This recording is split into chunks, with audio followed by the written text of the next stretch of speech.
So for those of you who are familiar with the Seawind 1250s, fantastic design, built for the Australian coast, but with the 1250 being a larger, higher volume boat compared to the 1160, she's got a wider beam, importantly, higher bridge deck clearance, surprisingly even higher bridge deck clearance than the newer 1260. And she's a solid glass below the waterline, integral keels, that's twin mini keels so we can beach her, and then closed cell foam core for waterline and up, and then also our decks. Very well thought out systems for sailing. I quite enjoy sailing them. The traveller's fixed on the top of our arch up here, and that runs along, coming down to our central winch. All the rest of our halyards line sheets, they run back either side of the twin helmed cockpit through deck organizers, so you're not going forward for anything other than to enjoy the views on the front nets. So we'll start off with a bit of a deck walk going around. We've got nice flat wide decks, stainless grab rails everywhere we're heading, so that makes it nice and easy to get around. Very well thought out place steps if we do want to jump up onto our solar. I got the 2 panels on top of the hard deck, and then a nice solar arch which doubles as a shade for our tender. Moving forward, nice foredeck space up here. We got plenty of lockers. We got a self-tacking jib that's out here. We'll have a quick look through what storage options we have later on. For now, we'll just focus on the layout. So twin trampolines, catwalk in the center. That makes anchoring easy, but it also gives you plenty of seating up here when you're underway. Great space. You'll notice a bunch of sail tracks on the hard deck. These are for extra shades that we can pull out anywhere we like. And the cockpit can be fully enclosed, which is important because one of Seawind's signature designs is the fact that this is all one space. So twin helms, which is fantastic. Our port helm is the main helm station. I've got great visibility from here. It's actually one of my favorite helm positions. I can choose to be fully weather protected. I can still sight the main as we're raising it. I can look through, I'm not looking through double perspex when we're underway. Thankfully, our window here is actually an electric drop-down window. So I can slide her down and I've got great visibility all the way through. Obviously that drops all the way down if you like. And of course, that's just one of our helm stations. We've got the second one. Don't have engine controls over here, but it's still a great spot to helm from, depending on your visibility or where you might be docking. In terms of our comfort out here, again, we've got our tri-folding doors above me.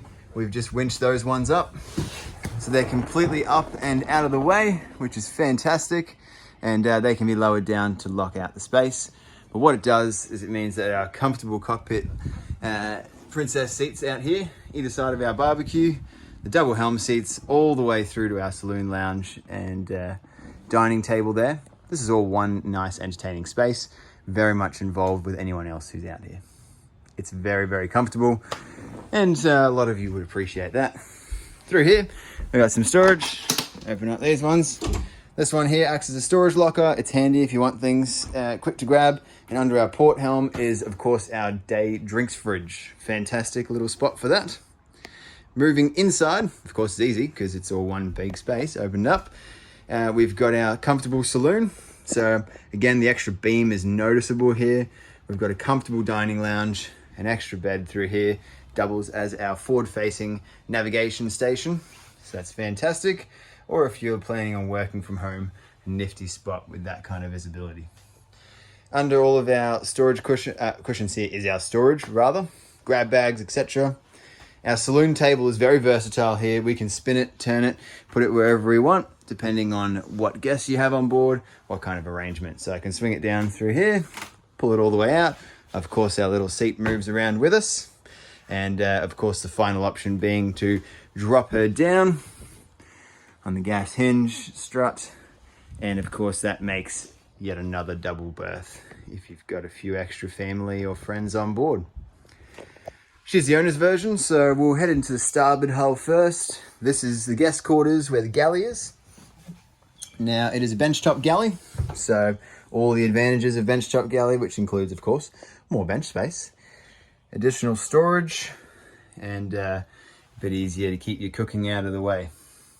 I like having an opening hatch right over our stove and oven here. That's quite handy, and you've got lots of airflow coming through because, of course, we've got the forward opening hatch on top of us up here as well. Refrigeration, you've got an upright opening fridge just here. That's fantastic. Our isotherm, and then the freezer, instead of being built into the bench, now no longer needs you to take your belongings out of the way. It's simply a big drawer right here, opens up, and that's fantastic. Another great thing is we are not encapsulated. So the opening above us makes it feel like we're very much not sent down, and we can still chat to our friends up on the saloon. And I think that's a nice little feature as well. Moving forward, this is our queen berth in the starboard forward hull. It's a comfortable guest quarters. Bits of storage underneath our seats here. Good sized berth, easy to get in and out of. Again, each of our cabins is going to have a fan and a forward opening hatch, and plenty of lighting through our fixed windows through here. Storage is actually surprisingly good in all the different areas. You'll open them all up. Through here is our ensuite bathroom. It's a wet head. So of course, pull it out for your shower, comfortable toilet, little storage, and quite a good sized bow locker that goes all the way forward there. And that's it for this cabin. Comfortable, practical. All the timber work on board and all the gel coat actually presents very well, which is good. The interior has clearly been quite lightly used over her life. Aft here, we've got the rest of the pantry, storage, even just simple things. Little molded spot for our bowls and plates. Well done, Seawind. Through here, another opening hatch and great visibility to our double berth aft. And if you're wondering where to store certain things, there we go. Our 3.2 kilogram washer, plenty of space either side, and further aft underneath this bed, you'd have access to your starboard engine.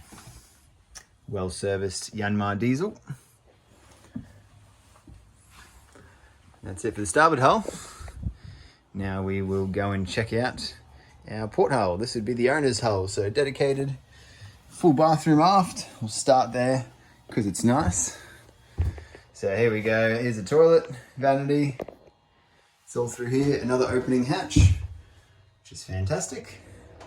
Good lighting, visibility, and of course, one of my wife's favorite features here, a full separate shower. Glass screen doors, that's a must-have if you want to be quite comfortable while you're extended cruising or full-time liveaboard. Also gives you great access to your port engine bay through here. We'll open it up, have a quick squiz, turn on our engine room lights, and here we go. So it's neat, it's simple. You've got brilliant access all through your engine for servicing, maintenance, and just your general engine checks. Your hot water system, conveniently located right here as well.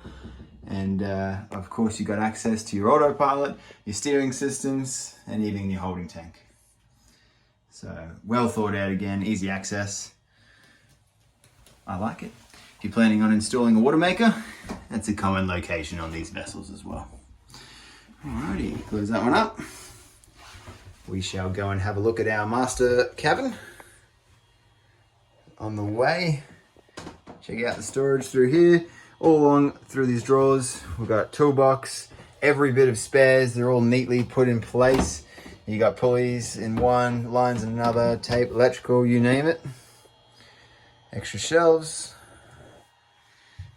Almost went past, that is our switchboard. Main breakers are under the saloon lounge. Access to your Victron inverter, all through here. More storage. Quite a deep locker that goes all the way back underneath the saloon lounge here. And probably is not giving you a good indication of depth, but you're looking at 1.5 meters or something. It's pretty good. And then of course our master island bed, so it's east-west facing.